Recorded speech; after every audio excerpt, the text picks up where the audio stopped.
अस्सलामुअलैकुम। मैं जुलेखा अरफात जुलेखास किचन से। तो चलिए आज हम बनाते हैं बढ़िया सी रेसिपी जिसका नाम है पालक गोश्त। ओहो, बहुत ही मज़ेदार, झटपट घर पर आसानी से बनती है। बहुत ही डिलीशियस होती है। वैसे सर्दियों में बनाइएगा, बड़ा मज़ा आएगा। आप चाहें तो मैंने नॉर्मल तेल इस्तेमाल किया है, आप चाहें तो सरसों का तेल इस्तेमाल कर सकते हैं। बढ़िया सा मज़ा आ जाएगा आपको खाकर। तो चलिए शुरू करते हैं आज की रेसिपी। साधारण यानी ऑर्डिनरी इंग्रेडिएंट से एक्स्ट्रा ऑर्डिनरी डिश बनाते हैं आज की। चलिए, एक कुकर के अंदर तेल डाल दीजिए स्वाद अनुसार। और उसमें मैं डाल देती हूँ एक डंडी दालचीनी की, दो तेज पत्ता और एक छोटा चाय का चम्मच साबुत जीरा। इन्हें तरतरा जाने दीजिए। जब तरतरा जाए तो इसमें डाल दीजिए दो मीडियम साइज की प्याज और इन्हें डालकर बार बार चलाते हुए फास्ट आंच पर फ्राई कर लीजिए। तब तक फ्राई कीजिए जब तक लाइट गोल्डन ब्राउन नहीं हो जाती। जब लाइट गोल्डन ब्राउन हो जाए तो एक टेबलस्पून अदरक लहसुन का पेस्ट डालकर बहुत ही अच्छे से भून लीजिए। जब अदरक लहसुन भून जाए तो यहाँ पर मैंने दो मीडियम साइज के टमाटरों की छील निकाली, उसे बारीक बारीक काट कर डाल दिया है। उसे भी 4-5 मिनट तक बार बार चलाते हुए फास्ट आंच पर फ्राई कर लीजिए। तब तक फ्राई कीजिए जब तक है ना टमाटर नम नहीं हो जाते और मशी नहीं हो जाते, तब तक। 4-5 मिनट हो जाए टमाटरों को भून कर तो यहाँ मैं डाल देती हूँ आधा किलो गोश्त, चर्बी साफ करा हुआ है और अच्छे से पानी से धोया हुआ गोश्त है, ये डाल दीजिए। इसके साथ साथ मैं यहाँ डाल देती हूँ आधा छोटा चाय का चम्मच हल्दी पाउडर और एक छोटे चाय का चम्मच नमक। नमक आप स्वाद अनुसार डाल सकते हैं। अब इसे मिक्स कर लीजिए। अब आप चाहें तो उसी समय सारे मसाले डाल सकते हैं। मैंने पहले मिक्स कर लिया, अब आगे के मसाले डाल देते हैं। तकरीबन ये मैं डाल रही हूँ दो छोटी चाय के चम्मच धनिया पाउडर। आप 3 छोटे चाय के चम्मच बेशक डाल सकते हैं, बट मैंने 2 डाले हैं। और 1 छोटे चाय का चम्मच भरकर कश्मीरी लाल मिर्च पाउडर। आपका ज़्यादा स्पाइसी हो तो आप कम डालिएगा। 1 छोटे चाय का चम्मच भुना पिसा ज़ीरा पाउडर और आधा छोटे चाय का चम्मच गरम मसाले का पाउडर डाल दीजिए। 1 छोटा चाय का चम्मच कसूरी मेथी भी डाल दीजिए। बार-बार चलाते हुए गोश्त को फास्ट आँच पर भून लीजिए मसालों में। तब तक भूनिए जब तक तेल नहीं छूट जाता। मैंने तकरीबन 4 से 5 मिनट तक भूना है। जब तेल छूटने लगे 4-5 मिनट के बाद तो पानी डाल दीजिए। अब आप चाहें तो पौना कप डालें, 1 कप डालें, मैं यहाँ आधा कप पानी डाल रही हूँ क्योंकि मेरे यहाँ गोश्त को कुकर में बस आधा कप ही लगता है।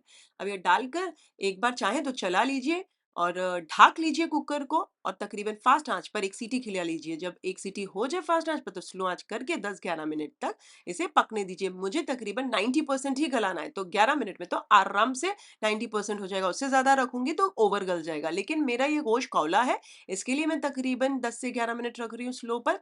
बट अगर आपका गोश्त ज़्यादा टाइम लेता है तो कोई बात नहीं, आप उस हिसाब से रखिए ना। जैसे बस बात ये है कि हमें 90% तक गोश्त गलाना है। अब वो आप 12 मिनट रखें स्लो आँच पर, 15 मिनट रखें, वो आपके गोश्त के ऊपर भी होता है, फ्रेशनेस पे भी होता है और कुकर पे भी होता है। मेरा 10 से 11 मिनट में 90% गल जाएगा। चलिए जब हो जाए तो चूल्हा कर दीजिएगा बंद। ये साइड पर तब तक मैंने यहाँ पालक बहुत ही अच्छे से 2-3 पानी से धो ली है, साफ कर ली है, छन्नी के ऊपर रख दिया था। उसके बाद मैंने इस तरीके से बारीक पीस काट कर रख दिए हैं साइड पर।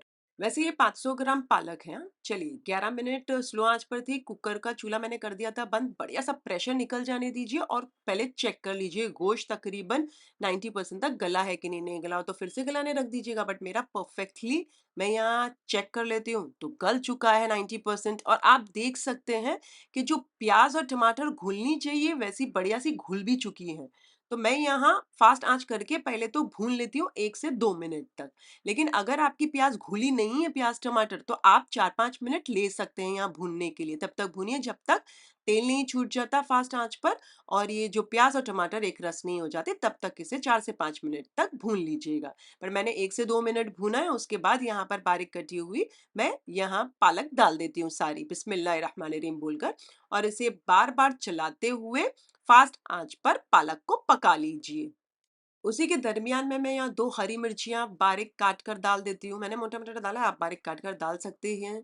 मैं यहाँ डेढ़ छोटा चाय का चम्मच नींबू का रस डाल रही हूँ। आप कम या ज़्यादा कर सकते हैं, टोटली स्किप भी कर सकते हैं। नमक चाहें तो एडजस्ट करना चाहें, मुझे परफेक्टली लग रहा है तो मैं नहीं कर रही हूँ। अब जब आप पालक डालते हैं तो पानी बहुत छूटता है तो मैंने फास्ट आँच पर ही रखा है।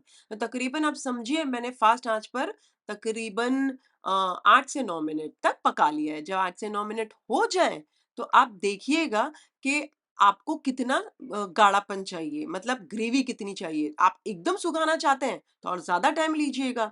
बट मुझे तकरीबन 8 से 9 मिनट के बाद इतनी ही ग्रेवी चाहिए तो मैंने स्लो आँच करके इसे ढक कर तकरीबन 4-5 मिनट तक दम पर पकने दिया। अगर कुकर का ढक्कन लगा रहा है तो बिना गैस्केट का ही लगाइएगा, हाँ। चलिए इसे मैंने ढक दिया है, 4 से 5 मिनट हो चुकी है और आप देख सकते हैं बढ़िया-सा मुझे जितनी ग्रेवी मुझे थोड़ी ग्रेवी टाइप चाहिए था, तो मैंने इसके लिए इतना रखा है क्योंकि मैं थोड़ी देर बाद सर्व करूँगी तो और थिक हो जाएगा, तो मैंने चूल्हा कर दिया बंद। अब मैं ढक देती हूँ सो दैट तेल जो तरी है ऊपर आ जाए, देख सकते हैं आप थोड़ी देर के बाद मैंने खोला है, बढ़िया-सा तरी आ चुकी है, पालक गल चुकी है क्योंकि पालक तो बेचारी 15-17 मिनट में तो आराम से गल जाती है, इतनी देर में तो पालक गल गई है। यहाँ पर गोश्त ऑटोमैटिकली गल जाएगा क्योंकि तकरीबन 90% तो गला हुआ ही था। बढ़िया से ये जो पालक गोश्त है इसे मैं पराठे के साथ सर्व कर रही हूँ, मज़ेदार से बनाए हुए हैं मैंने। अच्छा आप चाहें तो रोटी पराठा, फुल्का, बटर नान किसी के भी साथ सर्व कर सकते हैं, वैसे इनमें से कुछ की रेसिपी लिंक्स डिस्क्रिप्शन के अंदर है, आप वहाँ चेक कर लीजिएगा। कुछ देर के बाद मैंने अभी इसे फिर से गरम पे रखा है और आप देख सकते हैं बढ़िया-सा ग्रेवी कुछ दिख ही नहीं रही है, बस तेल दिख रहा है, मतलब बढ़िया-सा भुना भी चुका है, पालक भी हो चुके हैं और गोश्त तो गल ही चुका है। इसीलिए हम 90% गोश्त गलाते हैं क्योंकि क्या होता है ना, जब आप पूरा गोश्त गला देंगे और पालक पकाने 15-16 मिनट रखेंगे ना, तो उसमें क्या होगा, गोश्त ज़्यादा गल जाएगा और छूटने लगेगा, तो वैसा भी नहीं होना चाहिए ना, इसके लिए 90% ही गोश्त गलाइएगा। अब गरमा-गरम इसे एक प्याले में निकालें और सर्व कीजिए। वैसे अगर आपको हरी मिर्चियाँ नहीं डालनी है, आप स्किप कर सकते हैं। लाल मिर्ची का पाउडर अपने स्वाद अनुसार डालिएगा और वैसे रेसिपी अच्छी लगी हो तो एक लाइक तो बनता है, एक लाइक कर दीजिए इस वाली वीडियो को। वैसे मैंने बनाया है गोभी गोश्त भिंडी गोश्त, आपको लिंक चाहिए डिस्क्रिप्शन में चेक कर लीजिए या फिर आप टाइप करेंगे ना गोभी गोश्त बाय ज़ुलेखास किचन या फिर भिंडी गोश्त बाय ज़ुलेखास किचन यूट्यूब के सर्च बटन पर टाइप कीजिएगा, आपको मेरी वो वाली रेसिपीज़ मिल जाएगी। और अगर आप बनाएँ तो मेरे साथ कमेंट सेक्शन में ज़रूर शेयर कीजिएगा। मुझे आपके कमेंट्स पढ़ने बहुत अच्छे लगते हैं। फिर से हाज़िर होंगी नई शानदार दमदार रेसिपी के साथ। अंटिल देन टेक केयर, अल्लाह हाफ़िज़, बाय बाय।